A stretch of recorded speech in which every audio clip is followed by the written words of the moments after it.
আসসালামু আলাইকুম। আজকে আমরা যে বিষয়টি নিয়ে আলোচনা করব এটা অ্যাকুয়ারিয়ামের জন্য খুবই খুবই গুরুত্বপূর্ণ একটা বিষয়।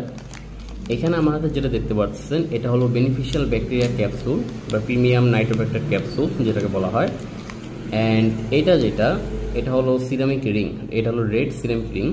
এগুলো মূলত পোরাস হয় এবং এদের গায়ের মধ্যেই ব্যাকটেরিয়া জন্মে কালচার হয়, থাকে, বাস করে আর কি। এটা ব্যাকটেরিয়াদের বাসস্থান, মানে এখানে আছে ব্যাকটেরিয়া এবং এটা হলো এদের বাসস্থান।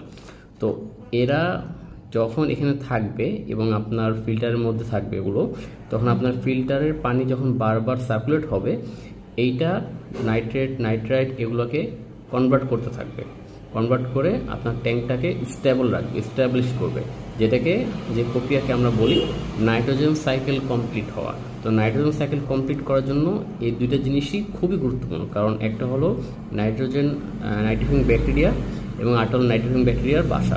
আমাদের কাছে দুটোটাই অ্যাভেলেবল আছে পর্যাপ্ত পরিমাণে। আপনাদের যাদের লাগবে আমাদেরকে ইনবক্স করতে পারেন, অথবা আমাদের ফেসবুকে মেসেজ দিতে পারেন অ্যাকোয়াজার পেজে, অথবা আমাদেরকে স্ক্রিনে দেওয়া নাম্বারে কল করতে পারেন। ধন্যবাদ।